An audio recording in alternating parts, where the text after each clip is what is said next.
Cult అని నాకు వాడేసారు, పర్లేదు కదా ప్రొడ్యూసర్ గారు. ఐ థింక్ రాహుల్ ఉంటే బాగుండేది మాట్లాడేటప్పుడు.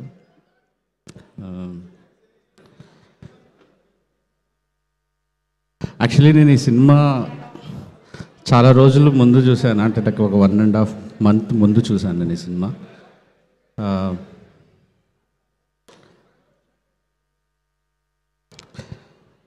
అంటే నాకు చాలా మాట్లాడాలనుంది ఈ సినిమా గురించి.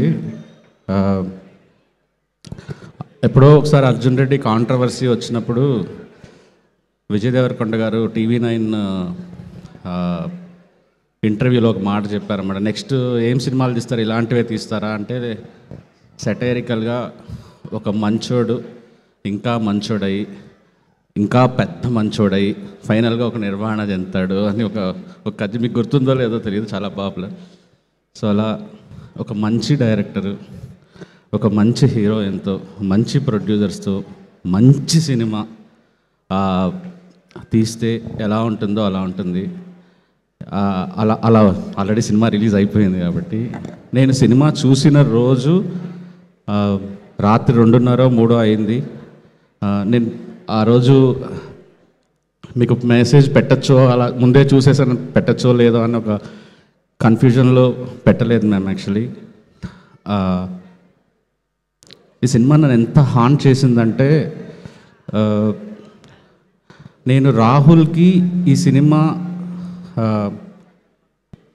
అసలు నిజంగా నేను ఈ సినిమా గురించి మాట్లాడే అర్హత ఉందా లేదా అన్న ఒక అంటే ఇది వేరే మాటలు కరెక్ట్గా కూడా చెప్పలేకపోతున్నాను నేను.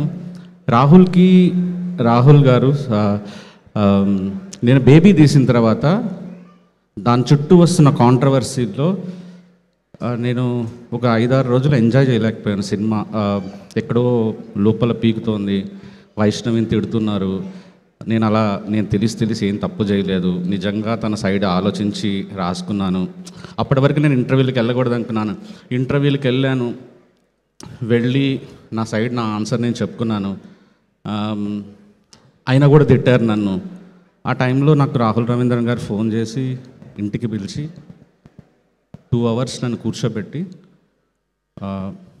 నువ్వు మంచి సినిమా తీసావు కానీ నువ్వు చేసిన తప్పులు ఏంటంటే అవి అని చెప్పి నాకు ఒక 2 hours తన పర్స్పెక్టివ్ చెప్పిన తర్వాత అప్పుడు నాకు అర్థమైంది, ఓకే టోటాలిటీలో చూసినప్పుడు ఇన్ని మిస్టేక్స్ చేశాను నేను. కానీ ఒక డైరెక్టర్ని నేను పడుతున్న మదన లోపలంతా పెయిన్ని రాహుల్ గారితో మాట్లాడిన తర్వాత నాకు అట్లా పోయింది. పక్క రోజు నుంచి నేను సినిమాని ఎంజాయ్ చేయటం మొదలుపెట్టాను. నాకేవైతే తను చెప్పి చాలా న్యాయంగా అనిపించినాయో, నేను తప్పులు చేశాను బేబీలో అనిపించినాయో, అవన్నీ నేను బేబీ హిందీ స్క్రిప్ట్స్లో కరెక్ట్ చేసుకున్నాను.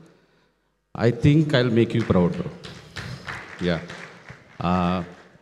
కానీ నా హీరోయిన్ తిడుతుంటే నేను వచ్చి డిఫెండ్ చేస్తున్నా, మీ హీరోని తిడుతుంటే మీరు మంచిగా ఎంజాయ్ చేస్తున్నారు. అసలు అదేం లాజిక్ నాకు అర్థం కావట్లేదు.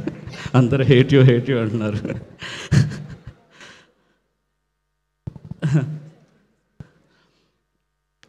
అందులో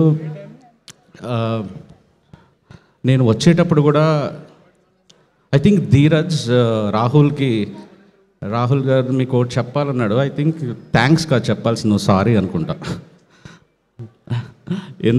ఎందుకంటున్నానంటే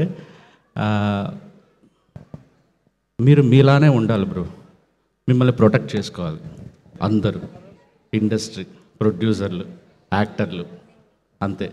నేను వచ్చేటప్పుడు నేను మీకు ఇచ్చిన సలహాలు ఏవైతే ఉన్నాయో, ఒక 10 నిమిషాలు 12 నిమిషాలు సినిమా చూసి ఇచ్చిన అంత చెత్త. ఇప్పుడు చూసిన తర్వాత నాకు విన్న తర్వాత అర్థమైంది, నేను ఆడియన్స్ని ఎంత గ్రాంటెడ్గా, అంటే వాళ్ళ ఇంటలెక్చువల్ లెవెల్ని చాలా తక్కువ అంచనా వేసి మీకు సలహాలు ఇచ్చాను నేను. వాళ్ళందరూ ఎక్కడో చాలా చాలా ఎత్తులో ఉండి సినిమా చూశారు, అందుకే ఈ సినిమాకి ఇంత మర్యాద. నాకు చూస్తుంటే నా ఎక్స్పీరియన్స్ అంతా పాడు చేశారు. నేను థియేటర్లో ఈ సినిమా చూడలేకపోయాను. ఇప్పుడు వీడియోస్ చూస్తుంటే నేను ఎందుకు ఈ సినిమా ముందే చూసేసాను, జనాలతో ఎందుకు చూడలేదు, ఈ ఎక్స్పీరియన్స్ ఎందుకు మిస్ అయ్యాను అని చాలా బాధ అనిపిస్తుంది. రేపే వెళ్ళి సినిమా చూడాలి. అంత thanks for giving this because like Arvind గారికి, విద్యా గారికి, మా ధీరజ్కి ఒక వాళ్ళు చూడని సినిమాలు కాదు, అరవింద్ గారు చూడని సినిమాలు కాదు, అండ్ ఒక మర్యాద పూర్వకమైన ఒక సినిమా మా హోమ్ బ్యానర్కి ఇచ్చినందుకు thank you so much. And ma'am, నేను ముఖస్థుతి చెప్పటం లేదు, యానిమల్ నుంచి, పుష్ప 2 నుంచి ఇంత మ్యాడ్ ఫ్యాన్ అయిపోయాను, అంత మ్యాడ్ ఫ్యాన్ అయిపోయాను. అది చూస్తా అదే మూడ్లో భూమాదేవి క్యారెక్టర్ చూస్తుంటే నాకు మామూలుగా ఎక్కడో ఒక దగ్గర రష్మిక గారి పెర్ఫార్మెన్స్ ఇంత బాగా చేస్తున్నారంటే మర్చిపోయి నేను క్యారెక్టర్లోకి వెళ్ళిపోతున్నాను, బయటకు వస్తున్నాను, క్యారెక్టర్లోకి వెళ్తున్నాను. డైరెక్టర్ ఆడియన్స్ మధ్య ఇట్లా కొట్టుమిట్టాడుతుంది. నమ్ముతారో నమ్మరో, నేను ఎస్కే అని కూడా చెప్పాను, నేను ఏమి రాస్తున్నా మీరే కనిపిస్తున్నారు, నా బ్రెయిన్లో ఏ కథ వచ్చినా మీరే కనిపిస్తున్నారు. అంత మిమ్మల్ని వెతుక్కుంటూ వచ్చేస్తాను మేము క్యారెక్టర్లు, గొప్ప గొప్ప క్యారెక్టర్లన్నీ వెతుక్కుంటూ వచ్చేస్తాయి. డైరెక్టర్లకి ఏదైనా బెస్ట్ రాయాలనిపిస్తే మీ దగ్గరికి వచ్చేస్తాయి. యా, ఇంకా నేను అంతకుమించి ఏం చెప్పలేను. విద్యక్క, ఇంకా మీరే నడిపించాలి.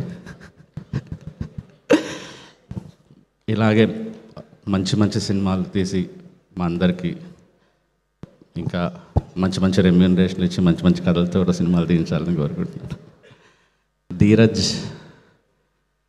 ధీరజ్ ఎక్కడున్నాడు అసలు?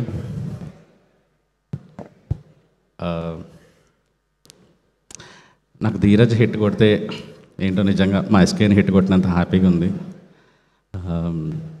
ధీరజ్ ఒక సినిమాని నమ్మితే అర్ధరాత్రులు ల్యాబుల దగ్గర కూర్చుంటాడు. బేబీకి తన కో ప్రొడ్యూసరు, అంబాజీపేట, ఈరోజు గర్ల్ ఫ్రెండ్. నాకు సినిమా చూపించినప్పుడు ఆ టెన్షన్తో బయట ఉంటాడు. దాన్ని ఎలా ప్రమోట్ చేయాలి, ఎలా దాన్ని బ్లాక్ బస్టర్ చేయాలి, హిట్ చేయాలి, తప్పన పడిపోతాడు మనిషి. ధీరజ్, నువ్వు ఇలానే ఉంటే అసలు ఇంకా తిరగలేదు. సినిమాని ప్రేమించిన వాళ్ళకి అసలు ఎదురలేదు. You deserve this success. Congratulations. Thank you sir. Love you. అంటే మీ క్యారెక్టర్ నాకు చాలా నచ్చింది. మీ డైరెక్టర్ ఎంత మంచోడంటే మీ క్యారెక్టర్ అది డార్లింగ్, అది బేబీ అని ఏదో చెప్తున్నాడు. నాకు ఏం అర్థం కాలే మీ క్యారెక్టర్ ఆయన ఎందుకు ప్రేమించాడో. అది జనాలకు కూడా అర్థమై ఉండదు. అంత మంచోడు. మీ క్యారెక్టర్ ఎందుకు అలా బిహేవ్ చేస్తుంది, దాని పర్స్పెక్టివ్ ఏంటి అనేది అసలు మీ క్యారెక్టర్ ఆయనకు చాలా ఇష్టం. అది ఏంటో సార్ నాకు అర్థం కాలేదు, మీరే చెప్పాలి జనాలకి. నేను హేట్ చేశాను మిమ్మల్ని కూడా. థింక్ అది ఇంపాక్ట్ అండి. హేషమ్ గారు, like big fan of you sir, like loved your music sir. Thank you. Background score sir, darling, super lyrics. నేను సినిమా చూస్తాను ఇప్పుడు. Love you. Thank you. Thank you so much Sai Rajesh గారు. మోగ్లీ ఫుటేజ్ చూశాను, మీ అబ్బాయి చింపి చాట చేశాడు. థ్యాంక్ యూ అండి. December 12th releasing. Thank you. అబ్బా, ఇలా క్రాస్ ప్రమోషన్స్ అవుతుందని నేను అనుకోలేదు. Thank you. ఇప్పుడు మన కల్ట్ డైరెక్టర్ గారు మాట్లాడేశారు. కల్ట్